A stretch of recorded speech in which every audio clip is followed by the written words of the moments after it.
In this video, I'm going to recap the Week 13 matchup between the Panthers and the Saints. We're starting right now.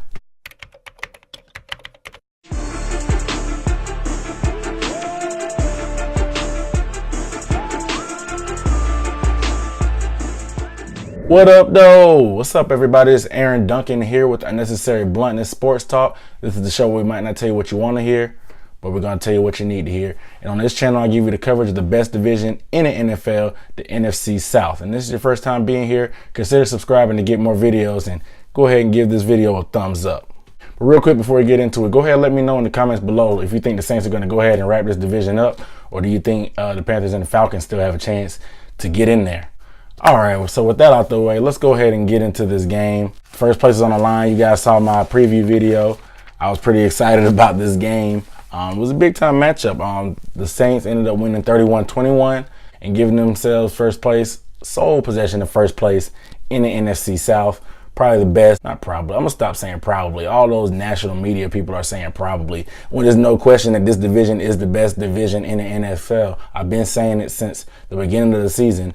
It's the best division in the NFL, and right now they had a couple of top teams going at it, man, and the Saints improved to 9-3. The Panthers fell to 8-4. The Panthers are still in the playoff hunt right now, but definitely was a big-time loss for them. The Saints, man, what can you say? They played a relatively clean game. They had the one turnover by, I guess, the backup tight end Hill when he got punched out by Mike Adams. Carolina, they just made mistakes, man. Like I said, if you watch my preview video, I gave you the keys to a New Orleans victory, and everything's pretty much on cue. I told them the running game was important. You saw Kamara pretty much get off. Like, they could not tackle him.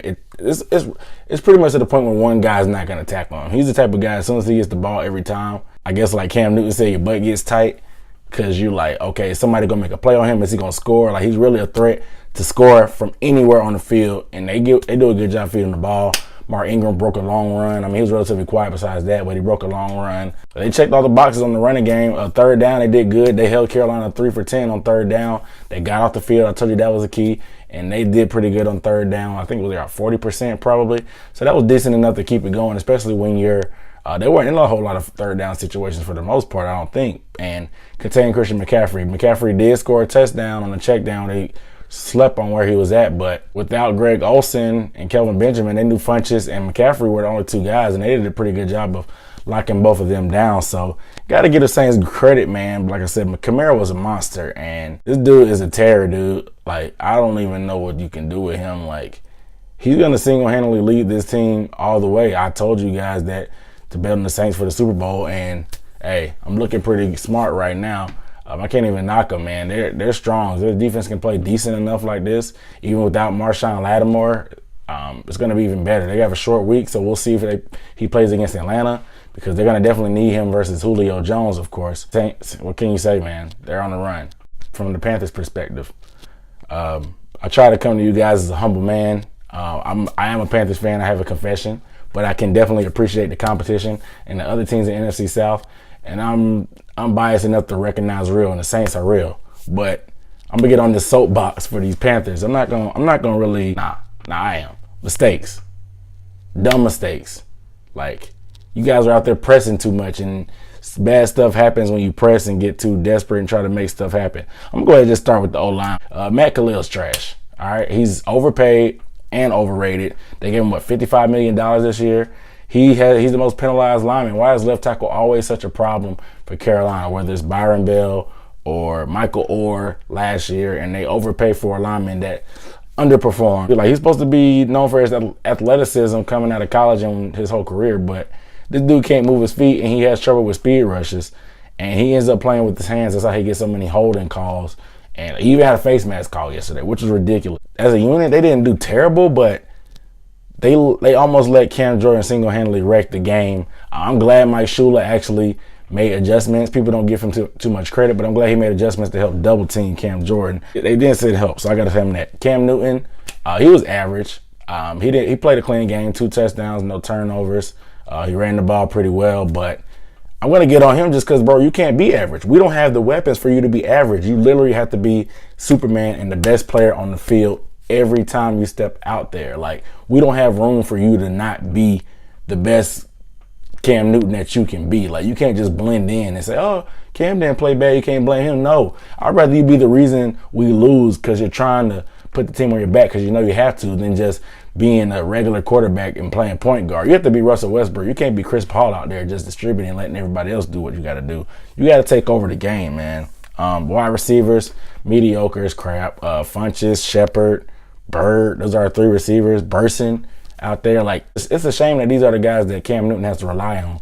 And I really feel sad for him. Making dumb mistakes, Funches, dropping passes on the 3rd down. They could have made 4th down manageable. Had he caught that pass, we might not have to throw to him on 4th and 6 when he ran a 5-yard route. We could have maybe ran Cam had you got those 3 yards that you would have picked up had you caught the ball. It really just blew me. Like, you're supposed to be a number 1 receiver. You have to be smarter than that. Cam trusted you on 4th down to go to you, and you can't even run the right route. He puts the ball on you, but you run a route 1 yard short of the yards we needed on 4th down. That was in the red zone, a chance to make the game closer and still give them a chance. With the Panthers style of play, though, man, they're going to have a chance every week because if you can ball control, play good defense, and not give up big plays, you're going to always have a chance because the score is not going to be terribly out of hand. But the way the offense is set up, it's just hard for them to play catch up. But you can't make mistakes either. Like, it's one thing to play a clean game, but you can't make mistakes. You can't have dumb penalties that keep drives going. Julius Peppers, you've been in the league way too long to make a dumb penalty like that. Kalen Clay, I know you were a hero last week, and I gave you your praise, but you were pressing too much, man. You were going to get the ball at midfield with a chance to go and make something happen. You didn't have to do that. It was clear that you weren't going to run it back. Just go down, man. Protect the football and go down. Possession is more important than those 5 extra yards you were trying to fight for. 2 big mistakes cost the Panthers 10 points. That Clay fumble and the Peppers penalty. That ended up being a touchdown after that, and the Kalen Clay thing ended up being a field goal, which was 10 points, which is pretty much the difference of the game. So if you look at it like that, there it is right there. Let's not forget about Matt Khalil's face mask on Cam Newton's 3rd down scramble for a 1st down. That was just crazy. But my final thoughts on the Panthers, it's just clear that the deck is stacked against you. Like, your O-line is mediocre. You have bad receivers. You have a lack of an inconsistent running game, not to mention the refs. So you really can't afford to compound all of that with mistakes. Like, it's so imperative that you play a clean game every week. It's ridiculous. Like, but these refs are terrible. The blatant blown call on the offsides, where the guy clearly jumped over, the lineman moved and pointed at him. They called nothing. The lineman was so caught off guard that it wasn't a penalty that Cam snapped it anyway, and they were still in their stance. A.J. Klein, former Panthers linebacker, comes running through scot-free and sacks Cam on another 3rd down that we would have got a 1st down on, but they didn't call the penalty. Probably the worst thing I've ever seen in my life. I've seen some bad stuff, and that was even bad for NFL ref standards because these guys are terrible. Anyway, it's a wrap. The game is over. Panthers went down. They got to bounce back. It is what it is. New Orleans, they have Atlanta on Thursday. If they can win this, got the deciding factor. I think the magic number is 12 to win a division. 11 will get you that wild card. 10, you're going to be suspect. So Panthers going forward, man. You got the Vikings coming to town. They just beat Atlanta. It's going to be tough, man. It's going to be tough. You still got Atlanta again.